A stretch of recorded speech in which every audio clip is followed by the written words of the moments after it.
May 15th, 1817. The Westbrook ballroom glittered with 1,000 candles,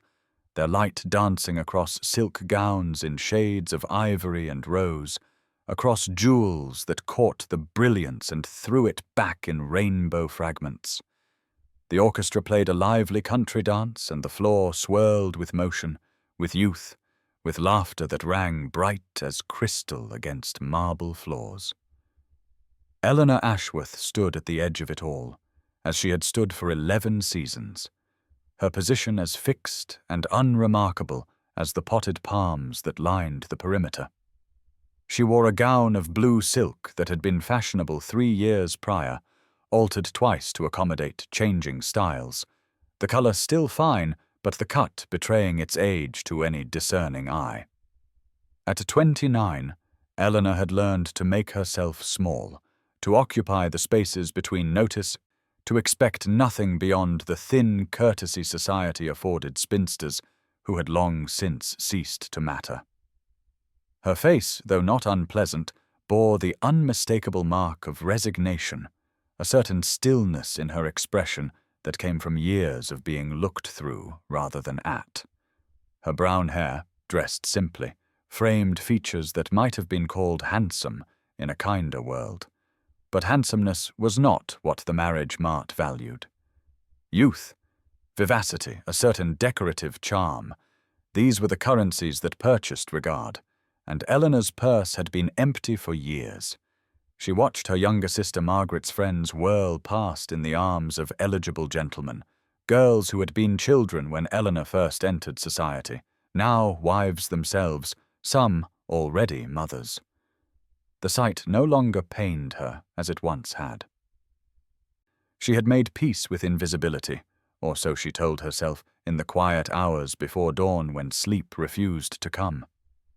The sudden stir near the entrance drew every eye, and Eleanor felt the shift in the room's attention like a change in air pressure before a storm. The Duke of Pembroke had arrived. Eleanor had heard the whispers, as everyone had. He had inherited the title 6 months prior upon his elder brother's unexpected death, called back from diplomatic service abroad to assume responsibilities he had never expected to bear. He was 35, unwed, and possessed of a fortune that made even the wealthiest families recalculate their daughters' prospects.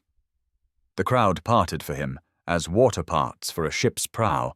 and Eleanor caught a glimpse of dark hair, broad shoulders clothed in evening black of such perfect tailoring, it could only have come from Weston, a face that carried both weariness and something else, something watchful and measuring. His gaze swept the ballroom with the careful attention of a man accustomed to reading rooms, to assessing what lay beneath surface pleasantries, and then, impossibly, his eyes found hers. The moment lasted perhaps 3 seconds, perhaps less, but Eleanor felt it like a physical touch, a jolt of recognition that made no sense because they had never met, because men like him did not see women like her. Before she could make sense of it, he was surrounded by society matrons, presenting daughters like offerings at an altar, and the moment, if it had ever truly existed, was gone. Eleanor turned and slipped through the doorway that led to the library. Seeking refuge in the only place she had ever truly belonged, her heart beating with a confusion she could not name and dared not examine. Now please take a moment and subscribe to our channel and comment where you are watching from and what time is it. It is always fascinating to see where these stories get all around the world. Thank you. The library smelled of leather and beeswax, of aging paper and the faint ghost of pipe smoke from some previous occupant. And Eleanor breathed it in like medicine, letting the familiar comfort settle her rattled nerves. The sounds of the ball reached her only faintly here, muffled by thick walls and heavy doors, the music reduced to a ghostly pulse that seemed to come from another world entirely. She ran her fingers along the spines of books she had examined at a dozen such gatherings, seeking refuge in the same rooms because the library was always safe, always empty, always willing to shelter those who did not belong among the glittering crowd. She pulled a volume from the shelf without looking at the title, needing only the weight of it in her hands, the solid reality of something that would not judge or dismiss her. And when she finally focused on the cover, she felt a small shock of recognition. Italian architecture of the Renaissance, the gilt letters proclaimed, and she opened it to find detailed engravings of buildings she had only dreamed of seeing, structures of such perfect proportion and beauty that her throat tightened with longing for a life that extended beyond London ballrooms and pitying glances. She was so absorbed in a drawing of a Florentine palazzo that she did not hear the door open, did not sense another presence until a voice spoke from behind her, low and measured and unmistakably masculine. "I wondered where you had gone," the voice said, and Eleanor turned so quickly she nearly dropped the book, her heart leaping into her throat as she found herself facing the Duke of Pembroke alone, in a room where no chaperone would think to follow, because no one imagined a duke would pursue a spinster into the shadows. "Your Grace," she managed, executing a curtsy that felt clumsy under his steady gaze. "I apologize. I did not mean to intrude. I shall return to the ballroom." He raised one hand in a gesture that was both graceful and commanding. "Please do not," he said, his eyes moving to the book she clutched like a shield. "I came seeking escape from the chaos as well, though I confess I also came seeking you. We were not properly introduced, and I find myself curious about the one woman in that ballroom who looked as though she wished to be anywhere else."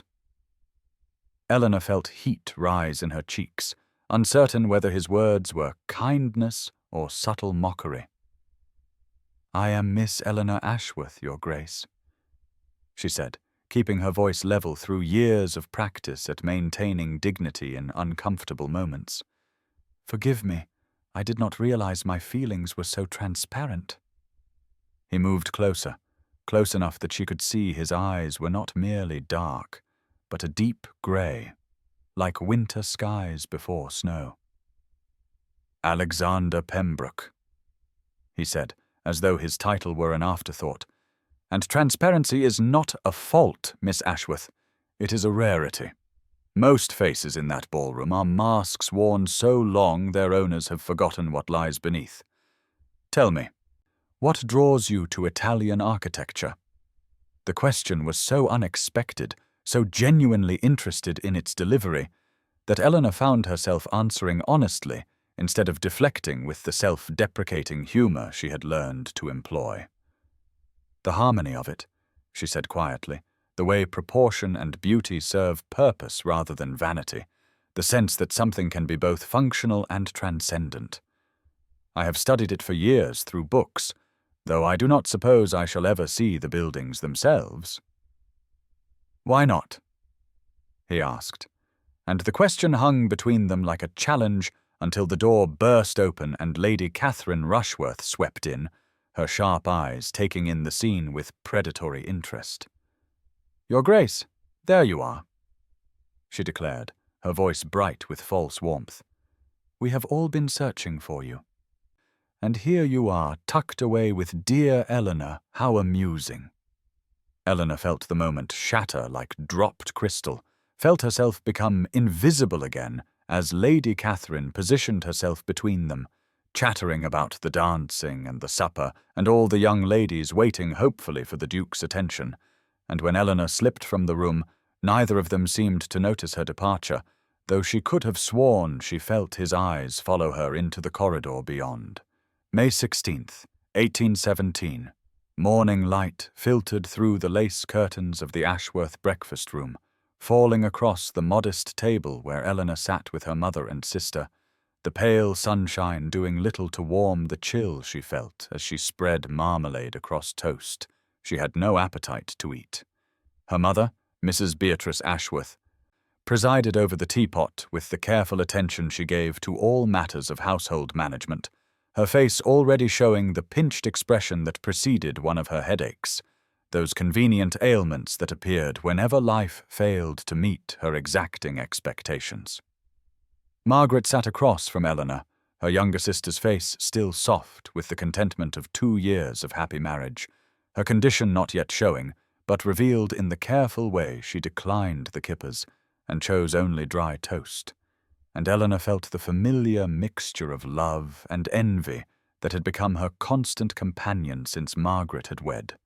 "I saw you speaking with the Duke of Pembroke last evening," Margaret said gently,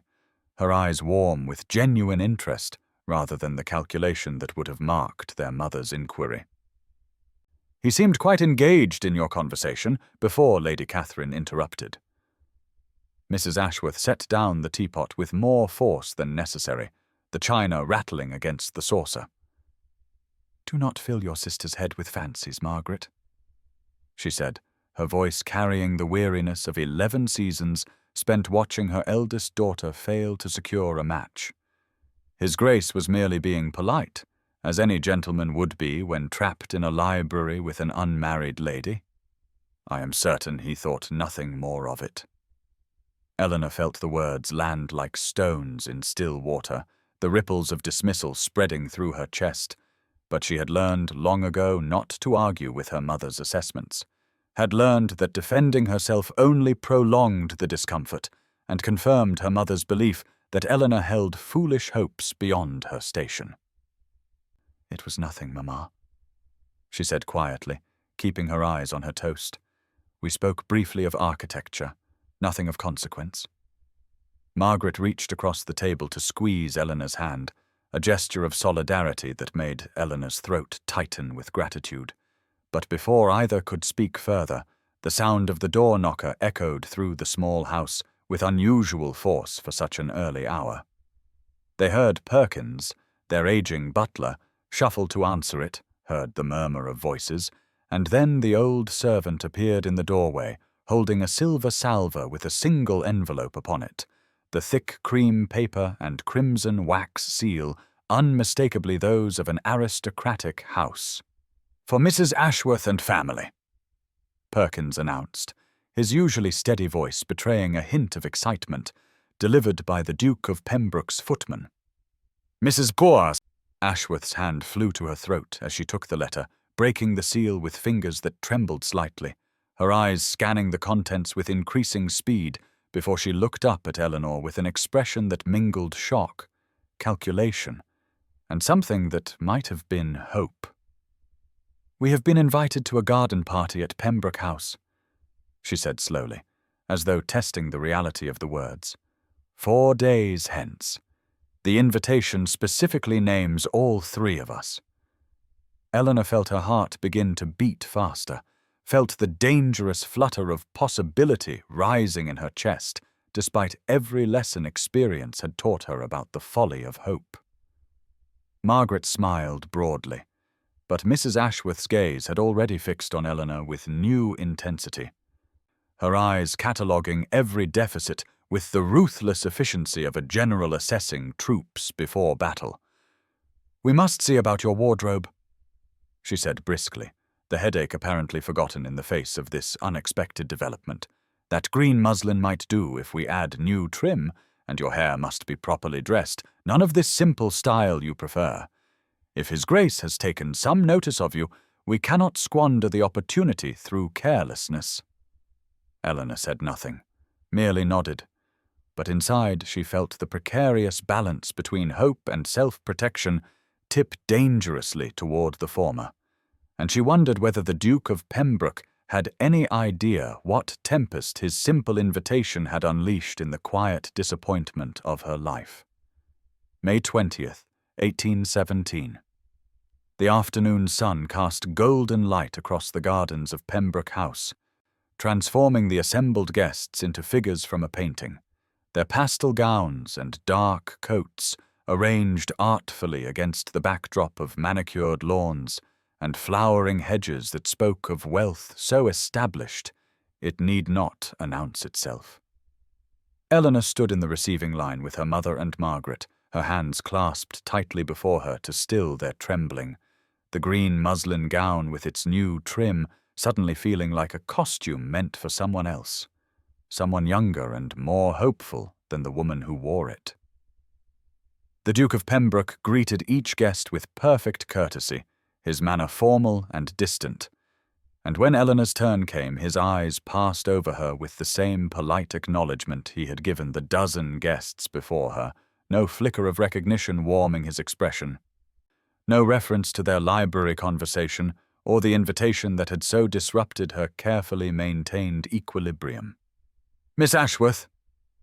he said, inclining his head with mechanical precision before turning to Margaret, and Eleanor felt the sharp sting of disappointment, even as she told herself she had been foolish to expect anything different, that whatever interest she imagined in the library had been nothing more than a duke's practiced courtesy to a wallflower he found in his path. She moved with her family into the gardens, where tables laden with refreshments stood beneath striped awnings, where other guests clustered in groups that shifted and reformed like patterns in a kaleidoscope. And she accepted a glass of lemonade from a footman while her mother assessed the gathering with calculating eyes, and Margaret squeezed her arm in silent sympathy. A gentleman appeared at the Duke's side, tall and fair where Alexander was dark, his expression open and friendly, in a way that suggested he found genuine pleasure in social gatherings, rather than viewing them as duty. And Eleanor heard someone nearby identify him as Lord Richard Sinclair, the Duke's closest friend since their school days. She drifted away from her mother's increasingly anxious supervision, seeking refuge in the parts of the garden where fewer guests congregated, and found herself drawn to a rose garden enclosed by high hedges, the blooms still early in their season, but promising spectacular beauty in the weeks to come. She was examining a particularly lovely pale pink specimen when she heard footsteps on the gravel path and turned to find the Duke approaching, his expression transformed from the formal mask he had worn in the receiving line, something intent and focused in his gaze that made her breath catch. "Miss Ashworth," he said, and his voice carried the same warmth it had held in the library. "I apologize for my earlier coldness. There are reasons I cannot yet explain for maintaining certain appearances in public, but I hoped we might continue our conversation about Italian architecture, perhaps discuss Palladio's influence on English design," and Eleanor felt her confusion deepen even as her traitorous heart lifted at his attention. But before she could respond, the sound of other guests approaching made his expression shudder once more, the warmth draining from his manner as he stepped back and offered her a formal bow before turning to greet Lady Catherine Rushworth and her companions, leaving Eleanor standing alone among the roses, wondering whether she had imagined the entire exchange or whether she was caught in some game whose rules she could not begin to understand. May 21st, 1817. The morning air in Hyde Park carried the scent of early blooming flowers and freshly scythed grass, and Eleanor walked beside Margaret along the serpentine path that curved between towering elms,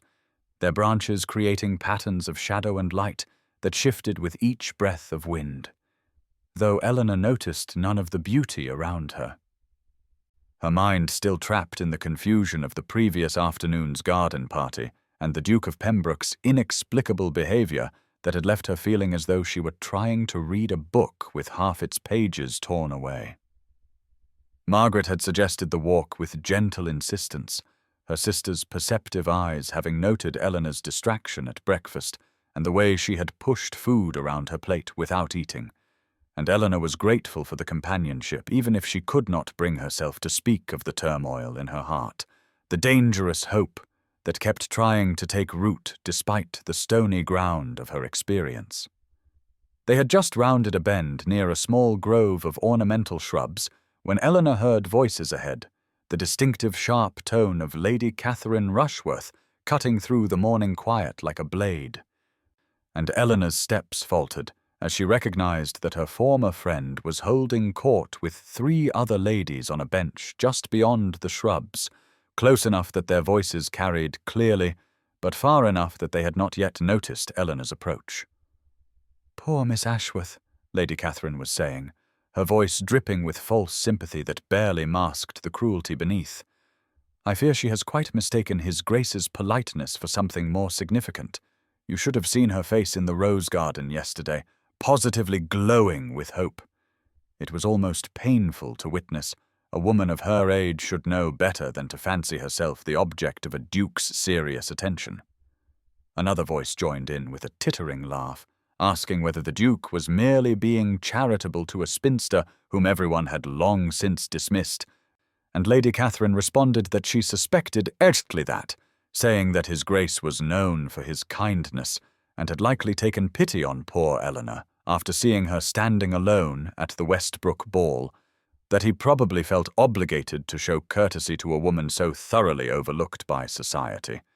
but surely could have no genuine interest in a 29-year-old woman with no fortune, no beauty, and no prospects beyond becoming a burden to her married sister. Eleanor felt the words strike her like physical blows, each one finding the tender places in her heart where doubt already lived, and she stood frozen on the path as Margaret's hand tightened on her arm in silent support and shared outrage. But before Eleanor could turn away, she heard Lady Catherine add in a voice of poisonous certainty that the Duke of Pembroke would soon tire of his charitable impulse, and Eleanor would be left more pitiable than before, having allowed herself to believe that she might escape the fate her advanced age and lack of attributes had sealed for her. Margaret pulled Eleanor firmly back the way they had come, steering her away from the venomous gathering, and Eleanor walked mechanically beside her sister, her vision blurred with tears she refused to let fall in public. The fragile hope she had carried from the rose garden now crushed beneath the weight of words that gave voice to every fear she had tried to suppress. May 25th, 1817. The evening musicale at Somerset House drew London society into its elegant drawing rooms, where gilt chairs had been arranged in careful rows facing the pianoforte, and Eleanor sat beside Margaret in the third row back, positioned where she could observe without being particularly noticed, a location she had occupied at countless such gatherings over the past 11 years, though tonight the familiar obscurity felt less like refuge and more like punishment after the confusing pain of the past 4 days.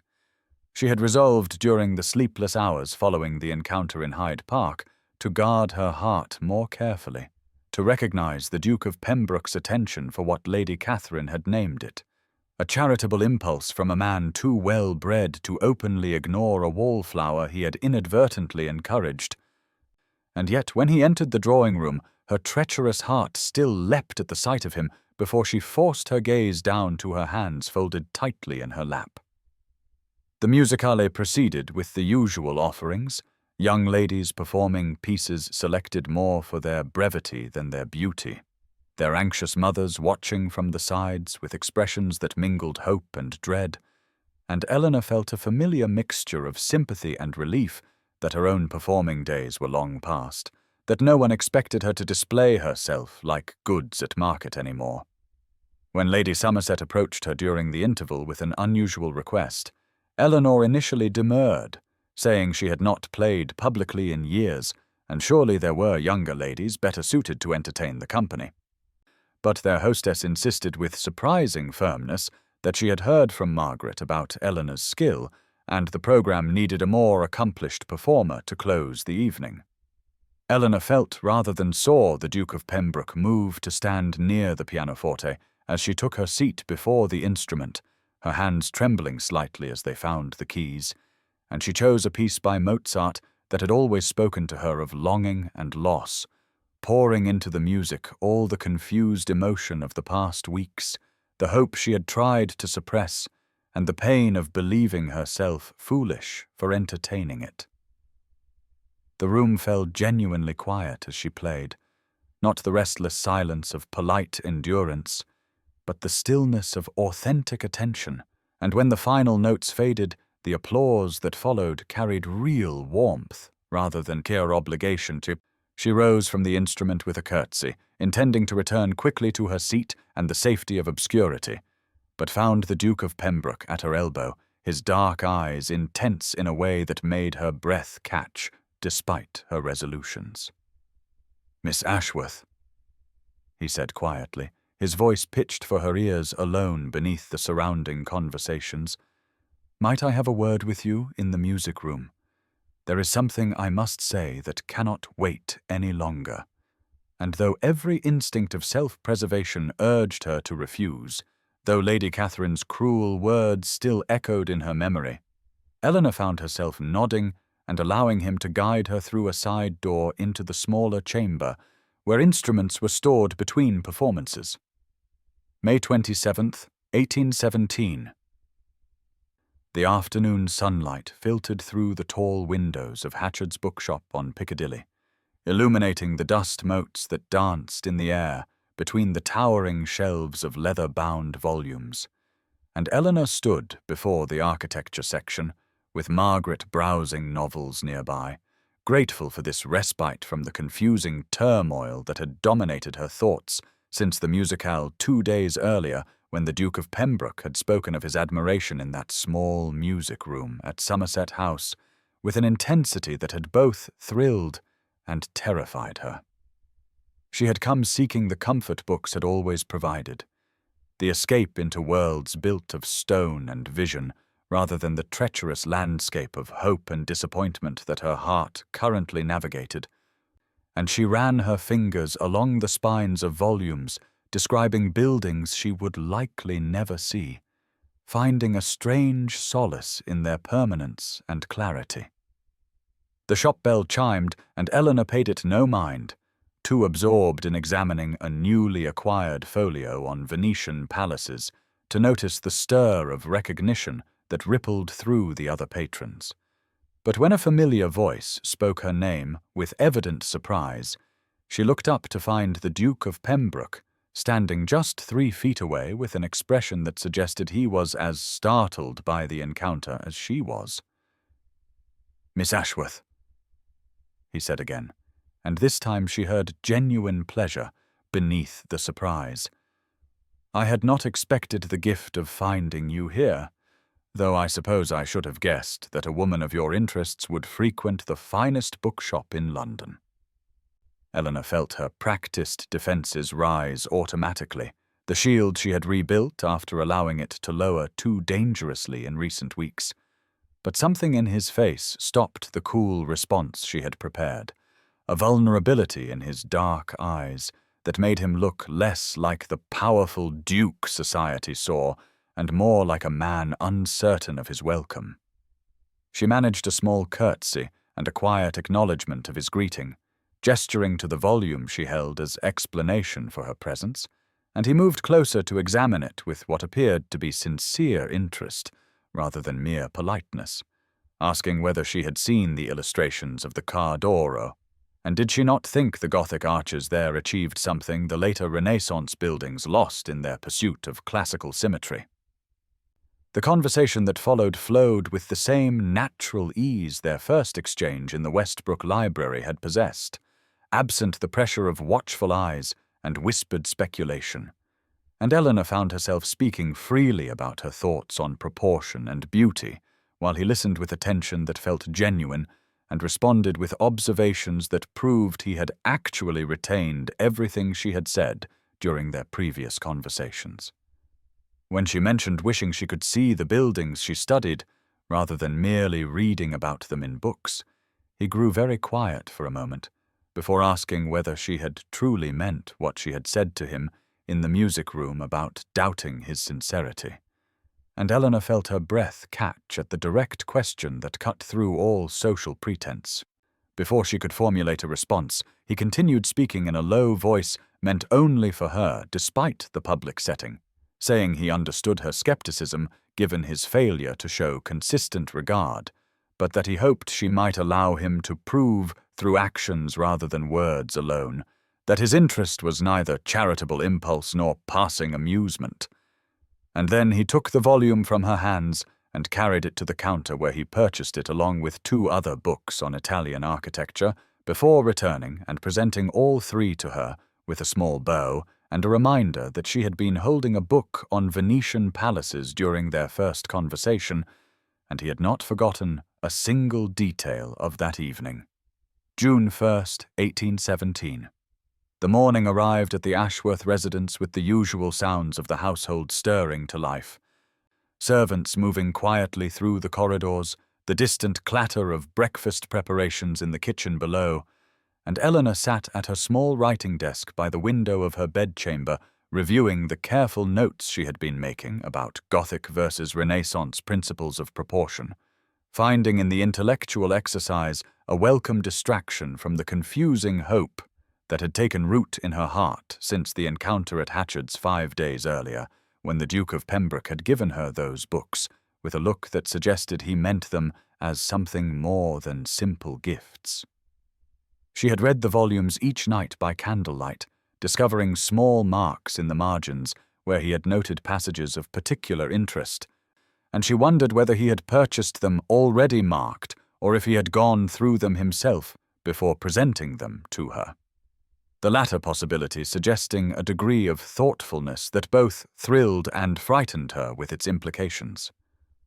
A knock at her door announced Margaret, who entered with unusual animation in her expression, saying that a footman in the Duke's livery had just delivered a calling card, and Mother was currently in the morning room, having what appeared to be nervous palpitations, while insisting Eleanor must change her dress immediately and do something more becoming with her hair. Eleanor felt her stomach tighten with a mixture of anticipation and dread as she followed her sister downstairs, finding their mother indeed in a state of agitation unusual even for a woman prone to dramatic responses, holding the elegant card as though it were a holy relic, while explaining that the Duke of Pembroke requested permission to call that very afternoon at 3 o'clock, and surely this meant his intentions were serious, despite what society might whisper about Eleanor's age and circumstances. Margaret caught Eleanor's eye with a look of sympathy mixed with concern, her younger sister understanding better than anyone the dangerous territory of allowing hope to flourish when disappointment had been the constant companion of Eleanor's adult life. But there was no possibility of refusing the call without giving grave insult, and so Eleanor found herself 4 hours later dressed in her best afternoon gown of pale green muslin that Margaret insisted brought out the colour of her eyes. Seated in the formal parlour beside her mother, with hands folded carefully to conceal their trembling while they awaited the arrival that would either confirm the tentative hope growing in her heart or reveal it as the foolish fantasy Lady Catherine had named it.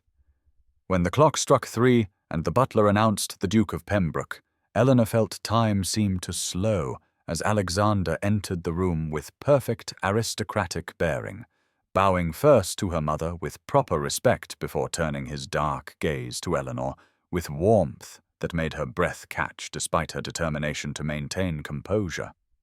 The call proceeded with flawless propriety as he discussed estate matters with her mother and inquired after the health of Margaret's husband,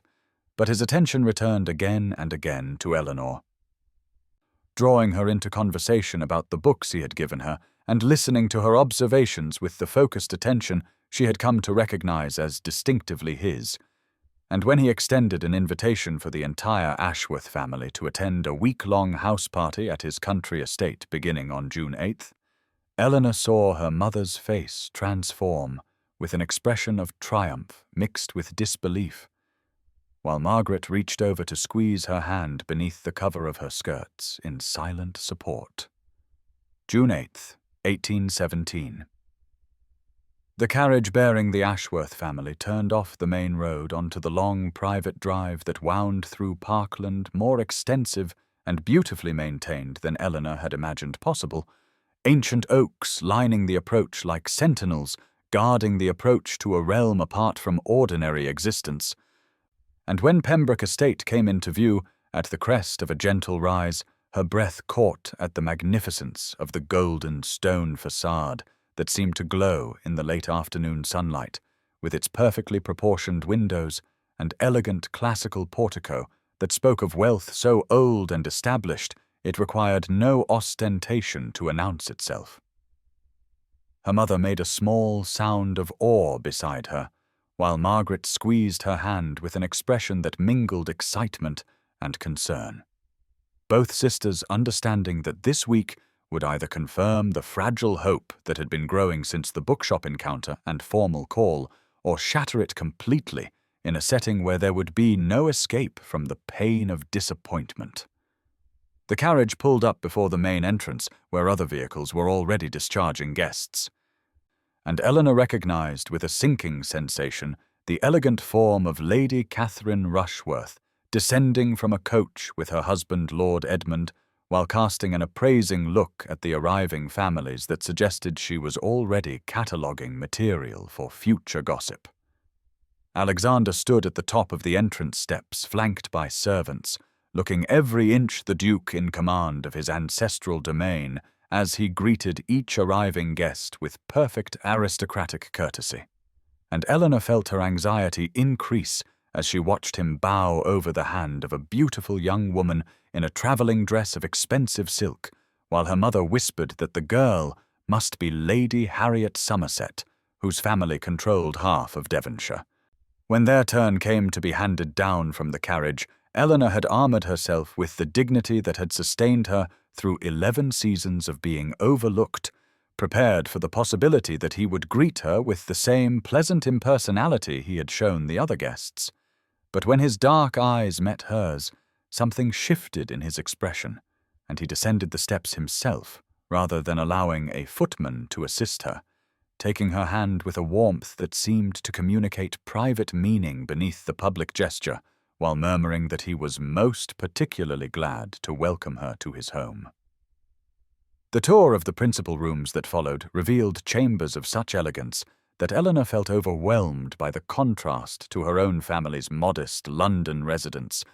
But Alexander remained near the Ashworth party throughout the procession, through staterooms and galleries, drawing Eleanor's attention to architectural details she might find interesting and asking her opinion on the proportion of the great hall with a deference that seemed to elevate her observations above those of guests with far greater social standing. When the housekeeper showed her to her assigned bedchamber, Eleanor discovered with wonder that the windows overlooked the rose garden she had glimpsed during the tour,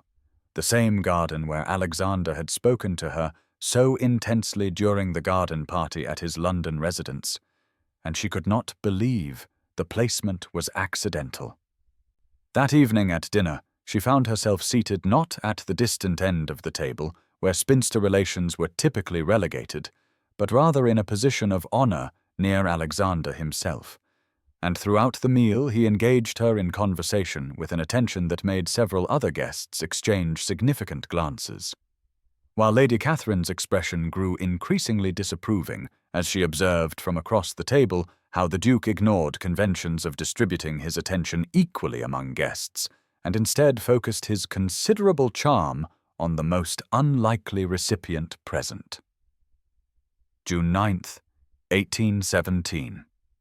The morning sun streamed through the tall windows of the breakfast room at Pembroke Estate, illuminating a chamber so elegantly appointed that Eleanor felt almost intimidated by the delicate porcelain and gleaming silver that adorned the sideboard. But Alexander rose immediately when she entered with her mother and Margaret, drawing out a chair for her personally, rather than allowing a footman to perform the service, and throughout the meal he consulted her opinion on matters related to the estate, with a seriousness that suggested he genuinely valued her perspective rather than merely making polite conversation to pass the time. Lady Catherine sat across the table with an expression growing increasingly sour as she observed how the Duke directed his attention so consistently toward the least socially significant guest present, and when Alexander proposed that Eleanor might enjoy seeing the greenhouse and its collection of exotic botanical specimens after breakfast, Lady Catherine's teacup clattered against its saucer with barely suppressed disapproval, while Margaret caught Eleanor's eye with a look of mingled excitement and concern. The walk through the formal gardens toward the greenhouse complex allowed Eleanor to appreciate the magnificence of the grounds with their precisely maintained parterres and elegant statuary, the June morning having turned warm with the promise of summer fully arrived, and when they entered the humid glass structure, with its soaring ceiling and lush vegetation that seemed transported from tropical realms, Alexander guided her past ordinary specimens toward a collection of rare orchids whose delicate blooms seemed impossibly beautiful in their intricate construction. Here, away from the observation of other guests, his manner relaxed further as he spoke of the years he had spent abroad in diplomatic service, the loneliness of a position that required constant performance of role with little opportunity for genuine connection, the death of his elder brother that had called him home to assume responsibilities he had never expected to inherit, and which often felt more burden than privilege. Eleanor found herself responding with her own experiences of invisibility within society, the way one could be surrounded by people yet feel entirely unseen. And when he reached past her to gesture toward a particularly unusual flower, his hand brushed against hers with a contact that seemed to carry current of warmth through her entire being. He did not immediately withdraw, but rather let his fingers rest against hers for a moment that stretched with significance, while his dark eyes met hers with an intensity that made her heart accelerate, and she understood that something was shifting between them into territory both thrilling and terrifying in its implications. Through the glass walls of the greenhouse, Eleanor glimpsed Lady Catherine standing at a window of the main house, her figure rigid with what could only be disapproval, as she observed the Duke and the spinster standing so close together among the exotic blooms, and Eleanor felt a chill of anxiety intrude upon the warmth of the moment, knowing that gossip was undoubtedly already circulating among the guests about the nature of Alexander's attentions and her own presumption in receiving them. June 10th, 1817. The afternoon sun blazed warm upon the south lawn of Pembroke Estate, where servants had erected an elegant white tent whose silk panels billowed gently in the summer breeze, and beneath its shade, tables had been arranged with refreshments for the garden party Alexander was hosting to introduce his house guests to the local gentry, a gathering that brought families from neighboring estates who were eager to see the Duke who had so recently taken up residence and to satisfy their curiosity about the guests he had chosen to honor with invitations to his home. Eleanor stood near the refreshment table wearing a sprigged muslin dress that Margaret had helped her select, feeling increasingly comfortable in a way that would have seemed impossible only weeks earlier when she had been resigned to permanent invisibility, and she noticed with wonder, tinged with anxiety, how Alexander remained near her throughout the afternoon, bringing her glasses of lemonade, introducing her to neighboring families with a courtesy that elevated her importance rather than diminishing it, speaking of her observations on estate management and architectural history in a manner that suggested he valued her intellect and sought her counsel on matters of significance. The local families responded to his clear regard with a deference they would never have shown a spinster of 29 under ordinary circumstances, and Eleanor felt the strange, disorienting sensation of being seen and valued after so many years of being overlooked, though she remained conscious of the stares and whispered conversations that followed their movements around the lawn as guests tried to interpret the nature of the Duke's attentions. Lady Catherine observed these interactions with an expression of increasing disapproval from her position near the rose arbor, and when Alexander was temporarily drawn away by his steward regarding some household matter, she seized the opportunity to corner Eleanor near the edge of the tent where the crowd was thinner and their conversation less likely to be overheard by others. The words she spoke were delivered in a tone of false concern that barely concealed the cruelty beneath, as she remarked that it pained her to see an old acquaintance making such a spectacle of herself,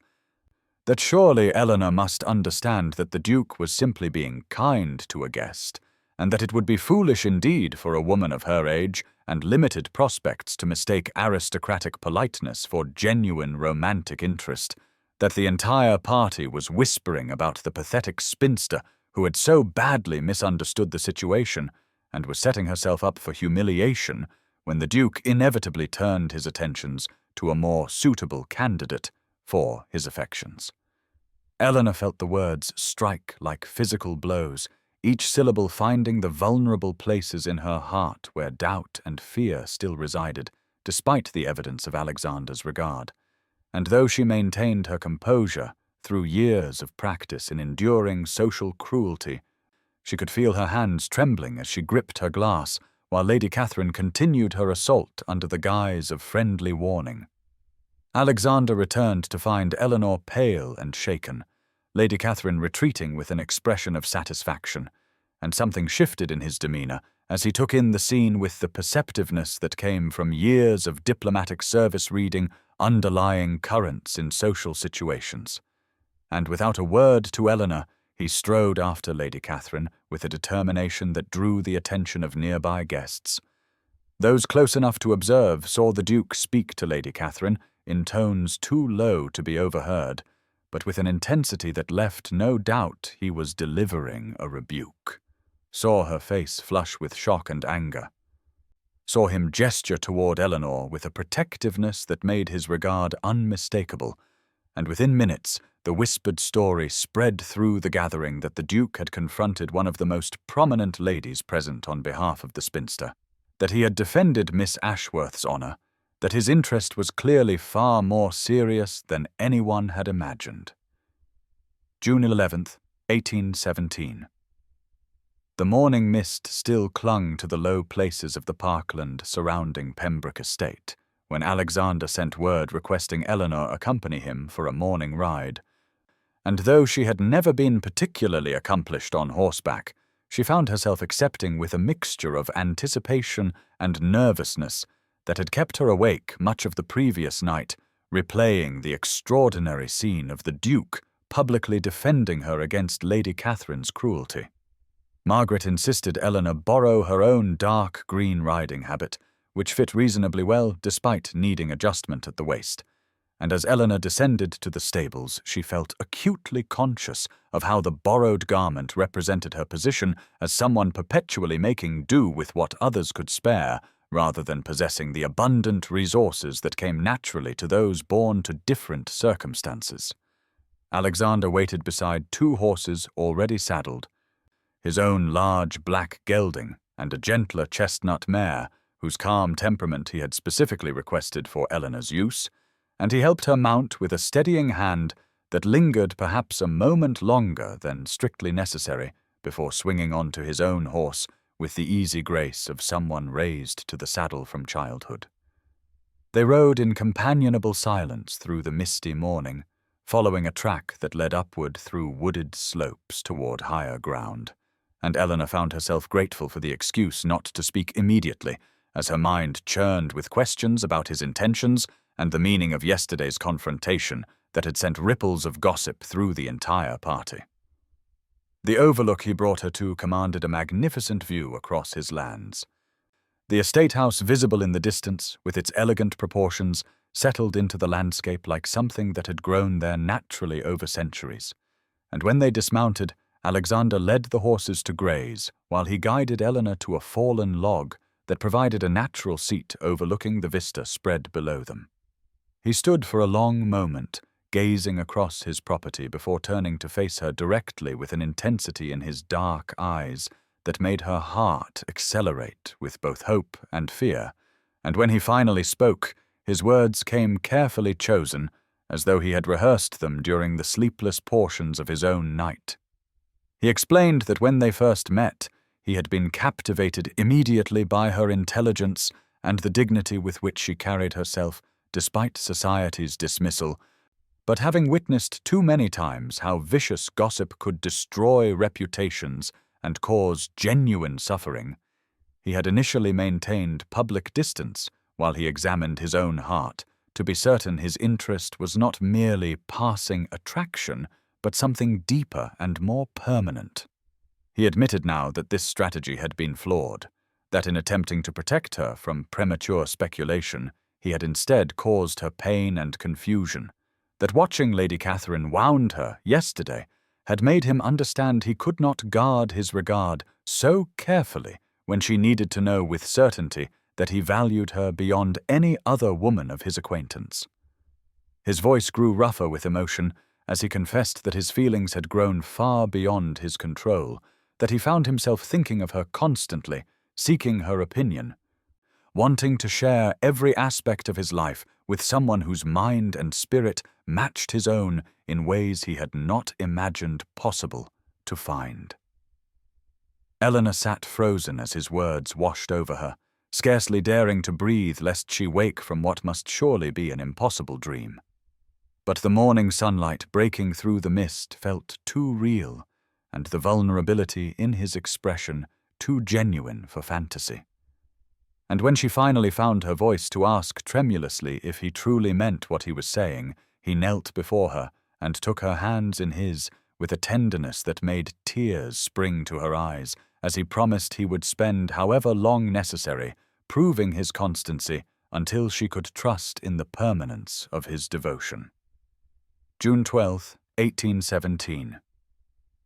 The ballroom at Pembroke Estate blazed with the light of 500 candles, reflected in mirrors and crystal chandeliers that cast dancing shadows across walls hung with silk in deep gold and cream, and the musicians Alexander had brought from London tuned their instruments on the dais, while guests assembled in their finest evening attire for what would prove to be the most significant social event of the house party, and perhaps of the entire season for those perceptive enough to understand what they were witnessing. Eleanor stood near the entrance, feeling her heart race with a mixture of anticipation and anxiety as she smoothed the skirt of the gown Margaret had insisted she accept as a gift, a dress of pale ivory silk with delicate embroidery and silver thread that transformed her appearance in ways her usual modest attire never had, lending her a grace and elegance that several guests remarked upon as she entered, though she remained uncertain whether their compliments reflected genuine admiration or merely the social calculations inspired by Alexander's obvious regard. The assembled company included not only the house party guests, but also neighboring families invited specifically for the ball, creating an audience of perhaps 60 people whose attention focused immediately on Alexander as he moved to greet the final arrivals, and Eleanor felt the familiar instinct to retreat to the margins where she had spent so many years observing rather than participating. But before she could act on that impulse, Alexander crossed the room with unmistakable purpose and bowed before her, requesting the honor of the opening dance, with a formality that could not disguise the warmth in his eyes or the intimacy of his smile.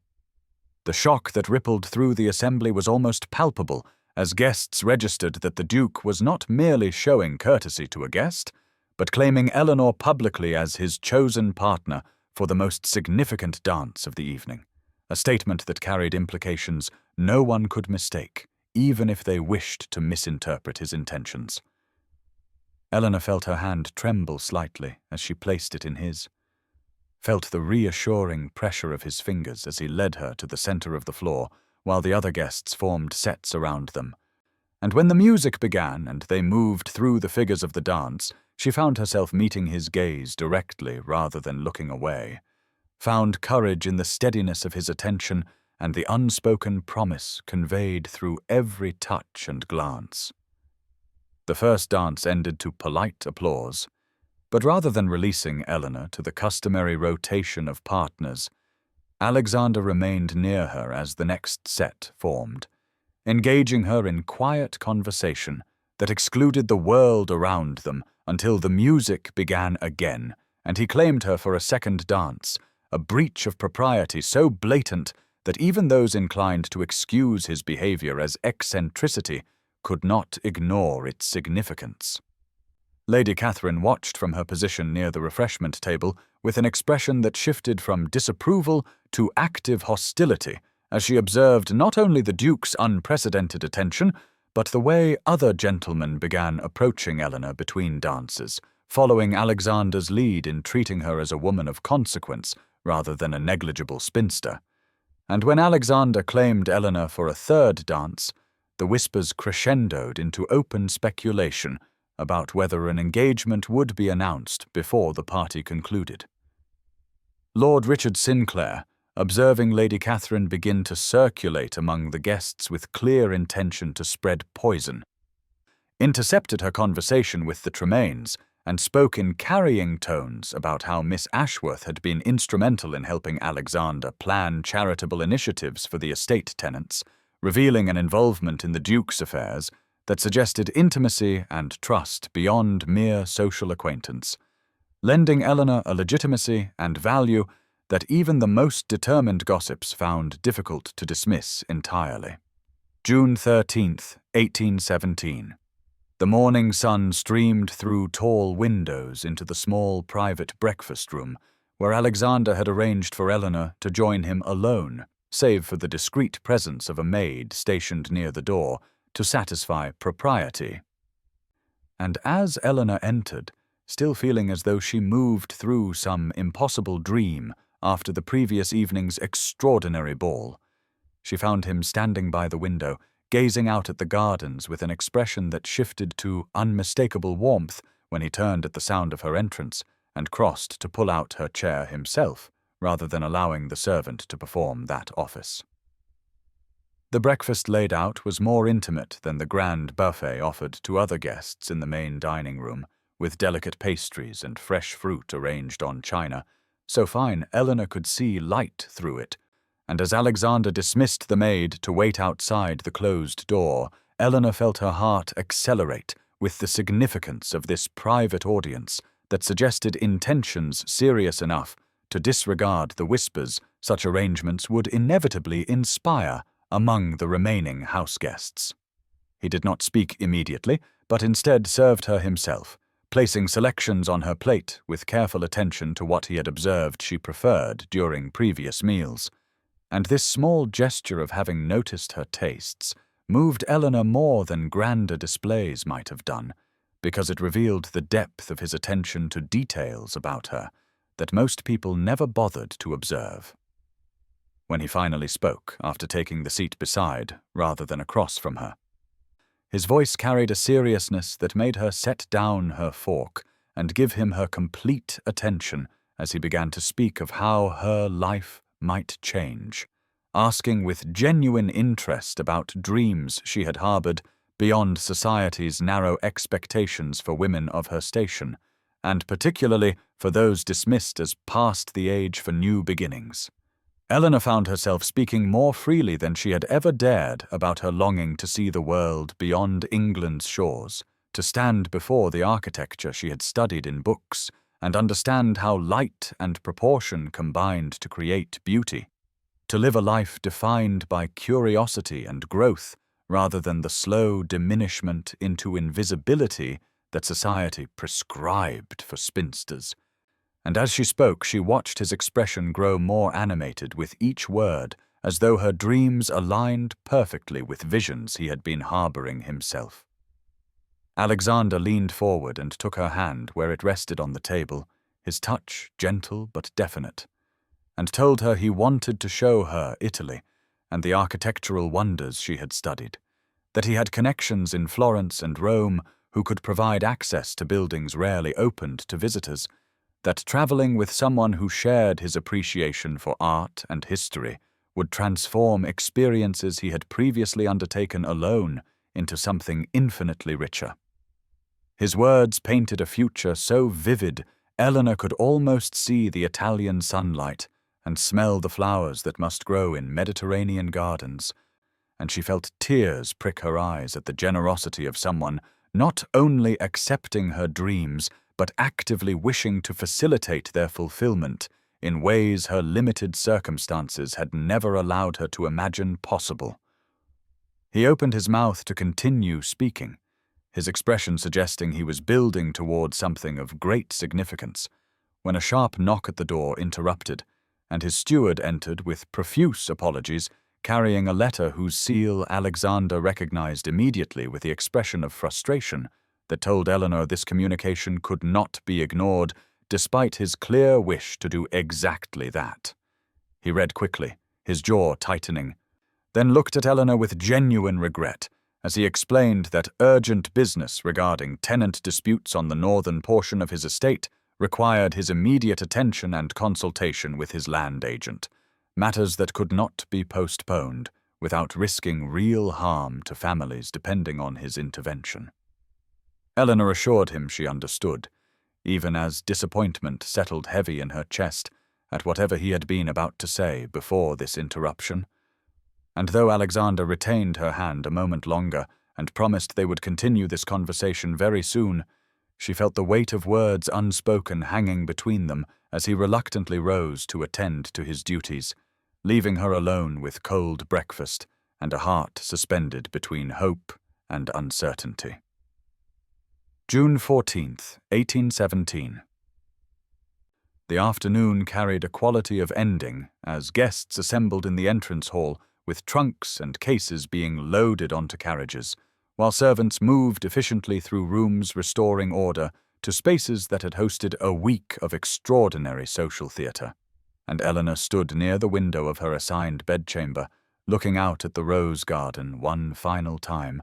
feeling her chest tighten with the anxiety of departure and separation from Alexander, who had spent the morning sequestered with his land agent, addressing the crisis revealed in yesterday's letter, while she had been forced to pack and prepare for the return journey to London, without the private conversation she desperately wished to complete. The other guests departed in clusters, with Lady Catherine offering Eleanor a look of such complex mixture of defeat and lingering malice that Eleanor understood her former friend had recognized the shift in social dynamics, even if she refused to accept it gracefully, and Margaret touched Eleanor's arm gently as they waited for their own carriage to be brought round, her sister's expression combining genuine happiness for Eleanor's prospects with concern about the uncertainty of a courtship interrupted at such a crucial moment. Alexander emerged from his study looking tired and frustrated as the Ashworth family prepared to enter their carriage, and he approached Eleanor directly with less concern for propriety than he might have shown a week earlier, requesting a private word that her mother granted with barely concealed eagerness, despite the impropriety of such a request, in view of departing guests and household staff. He drew her aside to the small morning room where they had breakfasted the previous day, and took both her hands in his with an urgency that sent her heart racing as he apologized for the estate matters that demanded his continued presence here for at least another week, explaining that tenant families faced genuine hardship that he could not in good conscience ignore, even though every instinct urged him to abandon duty and follow her to London immediately. Eleanor assured him she understood, that his care for those depending on him was among the qualities she most admired. But her voice trembled slightly with the fear that separation might somehow break the spell of these past days and return her to the invisibility she had known before his attention transformed her social existence. Alexander seemed to hear the fear beneath her words, because he lifted one hand to cup her cheek with a tenderness that made tears prick her eyes, and he promised in a voice rough with emotion that he would call on her in London the moment his business concluded, that she should reserve the afternoons of the 21st and 22nd for him, specifically because he had particular plans that required her exclusive company. He released her hands reluctantly to retrieve a package from the desk, presenting her with a leather-bound volume she recognized immediately as an expensive edition of Italian architectural studies. And when she opened it, she discovered he had filled the margins with handwritten notes throughout, observations and questions clearly meant to continue their conversations across the distance and days that would separate them, a gift that demonstrated both the depth of his attention and his intention to maintain their connection despite physical separation. Their farewell in view of her waiting family was necessarily brief,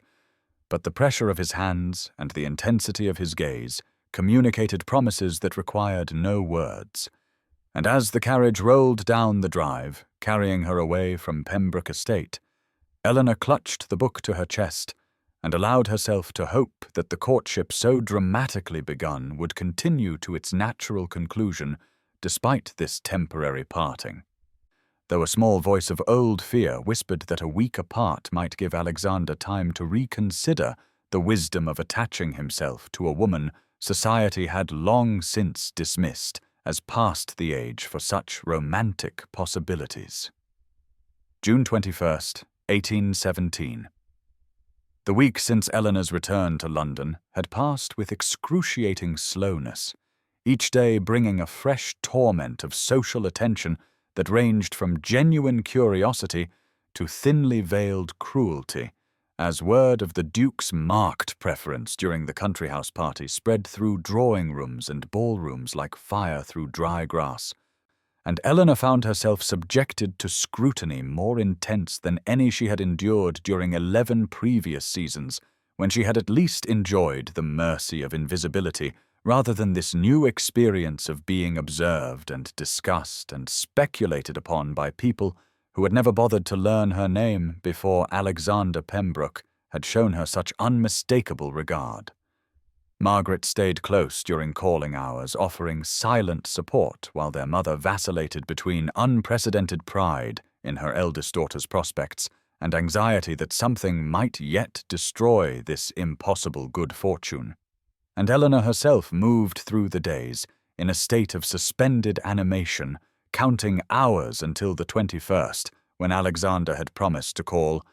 clinging to the Italian architecture book with his handwritten notes as proof that the extraordinary events at Pembroke Estate had actually occurred and were not some fever dream conjured by a spinster's desperate imagination.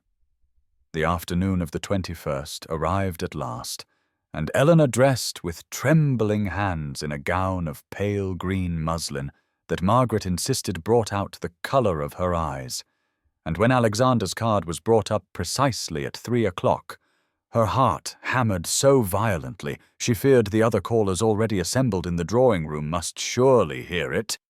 But she arranged her features into composure and rose with as much dignity as she could summon when he entered the room, bringing with him a presence that seemed to charge the very air and draw every eye to his tall figure as he greeted her mother with perfect courtesy, before turning to Eleanor with a warmth in his grey eyes that made her breath catch. The drawing-room was unfortunately full of other callers, as was typical during fashionable calling hours, including Mrs. Weatherby and her daughters, who had never deigned to acknowledge Eleanor before, but now watched with avid interest, and Lord and Lady Hastings, who had arrived moments before Alexander, and whose expressions combined surprise and something less pleasant as they observed the Duke's particular attention to Eleanor as he took the seat beside her and began inquiring about her week with the ease of established intimacy that suggested rights no unmarried gentleman should presume. Lord Hastings, a portly man of 50 with a reputation for cruel wit and an inflated sense of his own importance, due to family connections to an earl, exchanged a glance with his wife before remarking in a voice pitched to carry across the drawing-room that it was remarkable how certain spinsters who had long accepted their inevitable fate could develop such inflated expectations based on simple kindness from gentlemen too well bred to show the disdain such presumption deserved. And the room fell into immediate shocked silence as every person present understood the insult directed at Eleanor and waited to see how the Duke would respond to this challenge to his judgment and her character. Alexander rose slowly from his seat, his movement controlled but carrying such cold fury that Lord Hastings actually drew back slightly as the Duke crossed the few steps to stand directly before him, and in a voice of ice Alexander stated that he required Lord Hastings to immediately retract his statement and offer Miss Ashworth a sincere apology. And when Hastings attempted to bluster that he had made no specific accusation, Alexander cut him off with a gesture and stated in tones that brooked no argument that any insult to Miss Ashworth was an insult to himself personally, and that Hastings would either apologize and depart immediately or face social consequences that would make his current standing in society seem a fond memory. And the absolute authority in Alexander's voice, combined with the clear threat, left no room for defiance. Lord Hastings, his face mottled red with humiliation, offered a stilted apology to Eleanor before practically fleeing the drawing-room with his wife hurrying after him, and Alexander turned to the remaining callers and stated clearly that Miss Ashworth was under his protection, and that he would view any further discourtesy toward her as a personal affront requiring his direct response, a declaration that left no doubt about his intentions and sent a clear message through London society that Eleanor had transformed from overlooked spinster to a woman claiming the interest and defence of one of England's most powerful men. June 23rd, 1817. The invitation to accompany the Ashworth family to the opera in his private box had arrived that morning, written in Alexander's own hand, rather than through a secretary. And Eleanor had read the brief lines so many times the paper had grown soft at the creases, while her mother had immediately begun fretting over what gown would be appropriate for such a conspicuous public appearance in the company of a duke whose intentions had become the primary topic of speculation throughout London society since his dramatic defence of Eleanor during calling hours 2 days prior. Margaret had lent Eleanor a shawl of delicate silk in deep ivory that complemented the rose-coloured gown Eleanor had chosen, and when Alexander arrived at their townhouse precisely at 7 o'clock to escort them personally, rather than simply meeting them at the theatre, Eleanor's mother had practically trembled with the significance of such marked attention, while Margaret squeezed Eleanor's hand with sisterly encouragement, and Eleanor herself felt her heart hammering against her ribs as Alexander greeted her with warmth that seemed to light his usually reserved features from within. The journey to the theatre passed in a blur of nervous awareness of Alexander seated across from her in the carriage, making gracious conversation with her mother, while his eyes kept returning to Eleanor with an intensity that made her skin warm and her breath catch. And when they arrived at the grand entrance where fashionable society gathered to see and be seen, Alexander handed Eleanor down from the carriage himself and kept her hand tucked securely in the crook of his arm as they entered the building, a gesture of possession and protection that sent whispers rippling through the crowd like wind across water. His private box occupied a prime position with excellent views of both stage and audience, and Alexander seated Eleanor in the place of honour beside him rather than relegating her to a rear position as propriety might suggest for an unmarried woman not yet formally betrothed. And throughout the first act of the performance he leaned close to make quiet observations about the singers and orchestra that created an intimate bubble of shared attention, despite the hundreds of eyes Eleanor could feel upon them from other boxes and the pit below. During the interval when society members traditionally visited each other's boxes to gossip and network, several acquaintances came to pay respects to the Duke and were introduced to the Ashworth family, with a courtesy that elevated their social standing simply through association. But Eleanor also heard the whispered speculation from the adjacent box, where Sir Thomas Waverley remarked to his companion, in a voice pitched to carry, that it was surprising to see a man of the Duke's standing forming an attachment to a woman so clearly past the first bloom of youth, questioning what could possibly have prompted such an unlikely match when younger and prettier girls had vied for his attention all season. Alexander stiffened beside Eleanor, and she felt him turn deliberately to face Sir Thomas across the divide between boxes, and in a voice clear and firm enough that nearby boxes fell silent to listen, Alexander stated that he had never in his life met a woman of greater worth than Miss Ashworth, that her intelligence and character far surpassed any superficial attributes society prized in younger women, and that only a fool would measure value by age when wisdom and depth of spirit mattered infinitely more than the arbitrary limitations society imposed on women who had the misfortune to possess genuine substance rather than mere decorative appeal. The silence that followed this pronouncement seemed to pulse with shock, and then Alexander reached across the small space between their seats and took Eleanor's gloved hand in his own, holding it openly where anyone might observe, a gesture of public claim that declared his intentions more clearly than any formal announcement could have done while Eleanor sat frozen in wonder that this extraordinary man had not only defended her worth, but had done so in language that dismantled the very foundations of society's cruelty toward women like herself, who had been deemed unworthy simply for surviving past an age deemed suitable for marriage and romance. June 25th, 1817. The invitation had arrived the morning after the opera in Alexander's own distinctive hand, requesting Eleanor's presence for a private breakfast in the garden of his London residence. And though the note specified that Mrs. Ashworth would, of course, be welcome to provide proper chaperonage, something in the formal phrasing combined with the intimate setting suggested a significance that made Eleanor's hands tremble as she dressed in a gown of soft cream muslin with Margaret's help, her sister's knowing smile and gentle squeeze of encouragement confirming that they both understood this morning might change everything. The journey to Pembroke House passed in a haze of nervous anticipation, with her mother offering an endless stream of advice about proper deportment that Eleanor barely heard over the thundering of her own heart. And when they arrived at the imposing townhouse with its elegant Georgian facade,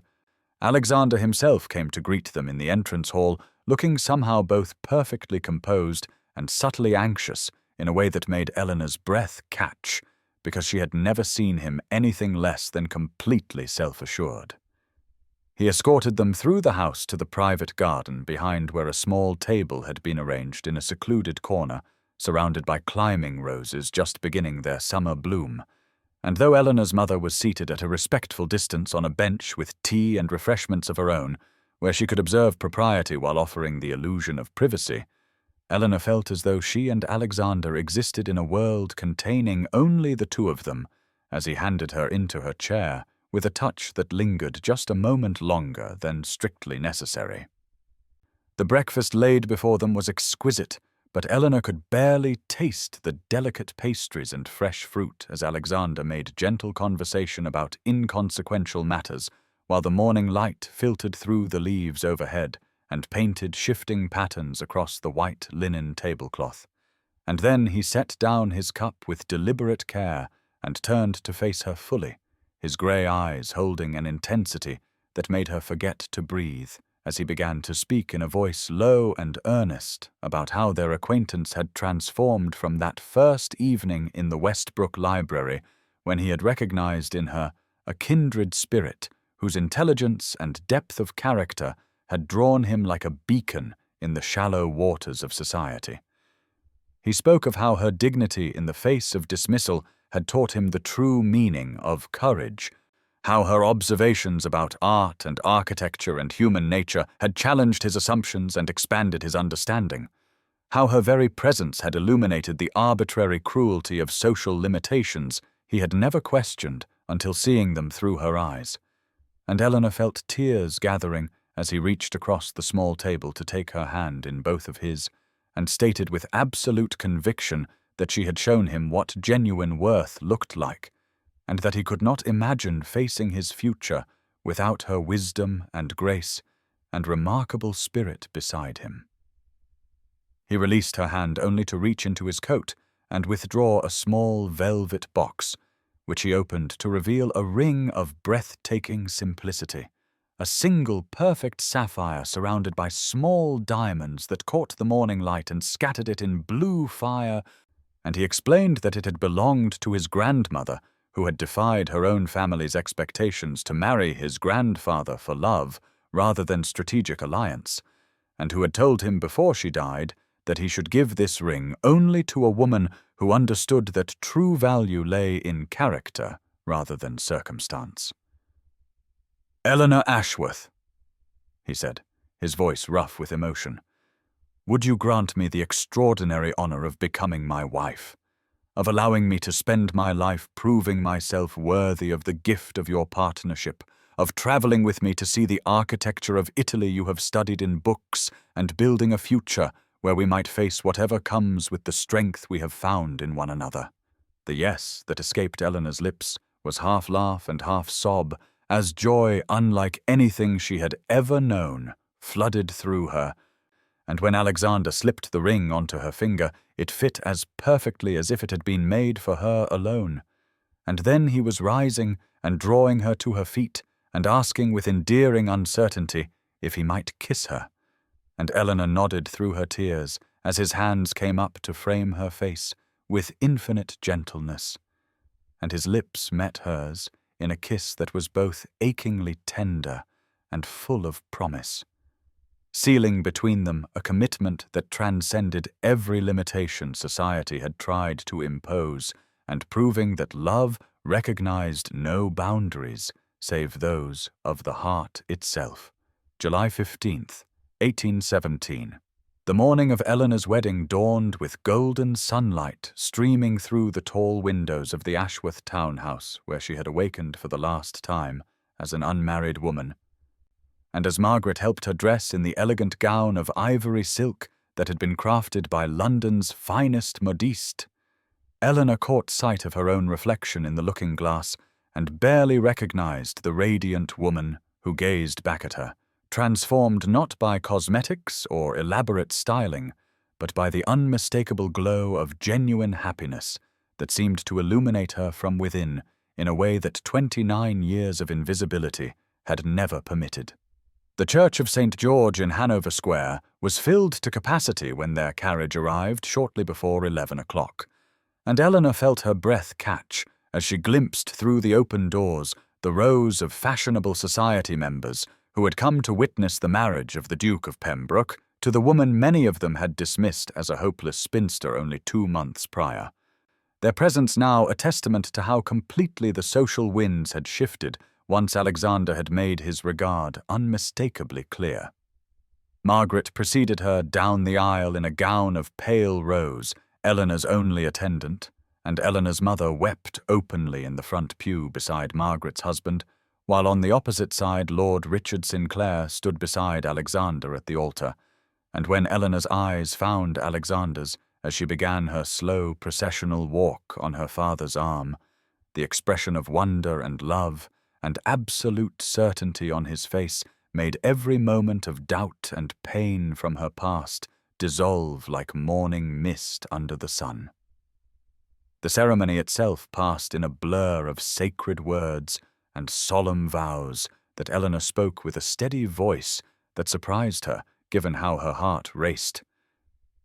And when the vicar pronounced them husband and wife, and Alexander lifted her veil to kiss her with tender reverence before the assembled congregation, Eleanor heard the rustle of whispers and knew that many present were remarking on the genuine affection so evident between the couple, so different from the strategic alliances that typically characterized aristocratic marriages. The wedding breakfast held at Pembroke House afterward seemed to Eleanor like moving through a dream, where former critics now competed to offer congratulations and claim they had always recognized her worthiness. And though Eleanor noted with a mixture of relief and vindication that Lady Catherine Rushworth had declined the invitation and was conspicuously absent,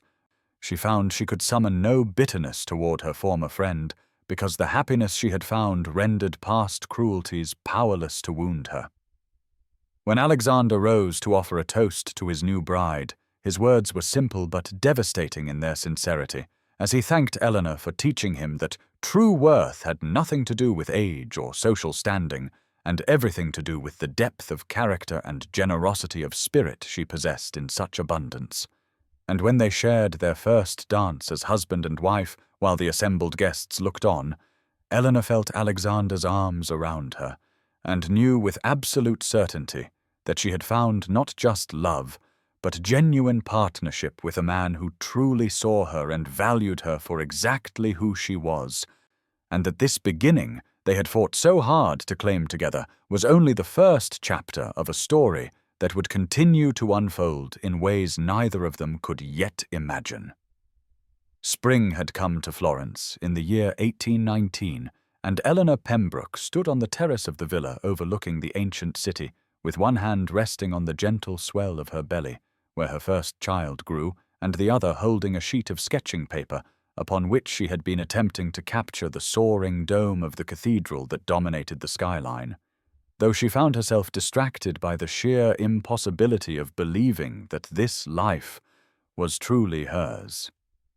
that the woman who had once stood invisible at the edges of London ballrooms now spent her days surrounded by the Italian architecture she had studied in books, and her nights in the arms of a man who looked at her as though she held the secrets of the universe.